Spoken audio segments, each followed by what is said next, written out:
جنت کے ضمن میں علماء کرام جنت کے بازار کا ذکر کرتے ہوئے لکھتے ہیں کہ حضرت سعید ابن المسیب رحمۃ اللہ علیہ جو مشہور تابعی ہیں، ان کا بیان ہے کہ میں نے حضرت ابو ہریرہ سے ملاقات کی۔ انہوں نے کہا میں اللہ سے سوال کرتا ہوں کہ مجھے اور تجھے جنت کے بازار میں اکٹھا کر دے۔ حضرت سعید نے پوچھا کیا جنت میں بازار بھی ہوگا؟ حضرت ابو ہریرہ نے فرمایا ہاں، رسول اللہ نے مجھے بتایا ہے کہ بلا شبہ اہل جنت جب جنت میں داخل ہوں گے تو اپنے اپنے اعمال کے مطابق درجات اور منازل میں اتریں گے۔ اس کے بعد دنیا کے دنوں میں سے یوم جمعہ کی مقدار میں ان کو اجازت دی جائے گی کہ اپنے رب کی زیارت کریں، پس وہ اپنے رب کی زیارت کریں گے۔ اس وقت خداوند اپنے عرش کو ظاہر فرما دے گا اور اپنا دیدار کرانے کے لیے جنت کے ایک بڑے باغ میں ظاہر ہوگا۔ جب لوگ دیدار الہی کے لیے جمع ہوں گے، ان کے لیے نور کے اور موتیوں کے اور یاقوت کے اور زبرجد کے اور سونے کے اور چاندی کے ممبر بچھائے جائیں گے اور حسب مراتب جنتی ان پر بیٹھیں گے۔ نعمتوں اور نوازشوں کی وجہ سے ان میں کوئی گھٹیا اور کمتر تو نہ ہوگا، لیکن مرتبے کے اعتبار سے جو سب سے کمتر ہوں گے مشک اور زعفران کے ٹیلوں پر بیٹھیں گے، اور یہ ٹیلوں پر بیٹھنے والے کرسیوں پر بیٹھنے والوں کو اپنے سے بہتر خیال نہ کریں گے، کیونکہ اگر ایسا خیال آ گیا کہ ہم گھٹیا ہیں تو رنج ہوگا، اور جنت میں رنج تو ہوگا ہی نہیں۔ حضرت ابو ہریرہ نے عرض کیا یا رسول اللہ، کیا ہم اپنے پروردگار کو دیکھیں گے؟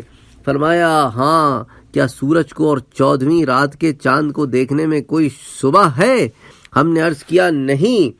فرمایا اسی طرح تم اپنے پروردگار کو دیکھنے میں کوئی شک نہ کرو گے، اور اس مجلس میں کوئی شخص ایسا باقی نہ رہے گا جس سے آمنے سامنے ہو کر خداوند کی گفتگو نہ ہو۔ سبحان اللہ۔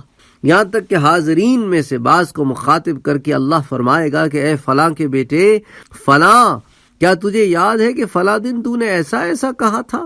اس طرح اللہ اس کی بعض عہد شکنیاں یاد دلا دیں گے جو اس نے دنیا میں کی تھیں۔ وہ شخص عرض کرے گا کہ اے میرے رب، کیا آپ نے مجھے بخش نہیں دیا؟ اللہ فرمائیں گے ہاں میں نے بخش دیا، اور میری بخشش ہی کی وسعت کی وجہ سے آج تو اس مرتبے کو پہنچا ہے۔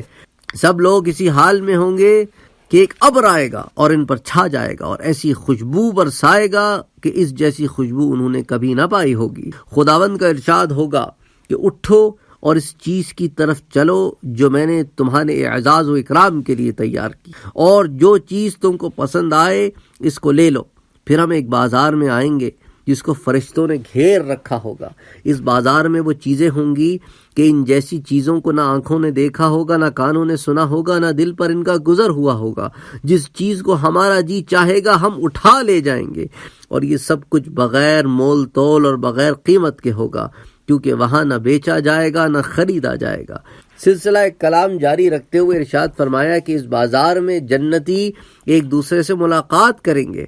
بلند مرتبے کا ایک شخص کسی کم مرتبے والے سے ملاقات کرے گا، حالانکہ اپنے اپنے احساس کے مطابق ان میں کوئی کمتر نہ ہوگا، تو اس شخص کو بلند مرتبے والے کا لباس بہت پسند آ جائے گا، لیکن ابھی اس کی بات ختم نہ ہونے پائے گی کہ اس کا لباس اس بلند مرتبے والے کے لباس سے اچھا معلوم ہونا لگے گا، اور یہ اس وجہ سے کہ جنت میں یہ موقع نہیں رکھا گیا کہ کوئی شخص ذرا بھی رنجیدہ ہو۔ اس کے بعد ہم اپنے اپنے مکانوں کو روانہ ہو جائیں گے۔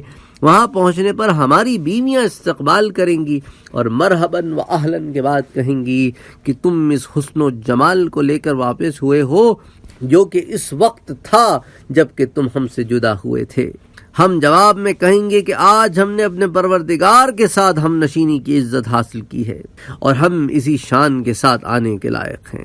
اس کو امام ترمذی نے روایت کیا ہے۔ اسی طرح حضرت انس رضی اللہ تعالیٰ عنہ سے روایت ہے کہ حضور نے ارشاد فرمایا کہ بلا شبہ جنت میں ایک بازار ہے جس پہ جنتی ہر جمعے کو جایا کریں گے، اور وہاں شمالی ہوا چلے گی جو جنتیوں کے چہروں اور کپڑوں کو خوشبو سے بھر دے گی اور ان کے حسن و جمال میں اضافہ ہو جائے گا، بس وہ خوب زیادہ حسین و جمیل ہو کر اپنے گھروں کو واپس جائیں گے۔ گھر کے لوگ کہیں گے قسم خدا کی ہم سے جدا ہونے کے بعد تمہارا حسن و جمال بڑھ گیا ہے۔ اس کے بعد وہ کہیں گے خدا کی قسم ہمارے بعد تمہارے حسن و جمال میں بھی اضافہ ہو گیا ہے۔ اللہ اکبر۔ اس روایت کو امام مسلم نے مسلم شریف میں روایت کیا ہے۔ امیر المومنین حضرت علی المرتضی رضی اللہ تعالی عنہ سے روایت ہے کہ اللہ کے رسول نے فرمایا کہ بلا شبہ جنت میں ایک بازار ہے جس میں نہ خرید ہے نہ فروخت ہے، اس میں بس مردوں اور عورتوں کی صورتیں ہیں. ان کو دیکھ کر جب کوئی شخص چاہے گا کہ فلاں صورت میری صورت ہو جاتی تو اسی وقت اس کی وہ صورت بن جائے گی. اللہ اکبر. یہ امام ترمذی نے اس حدیث کو روایت کیا ہے.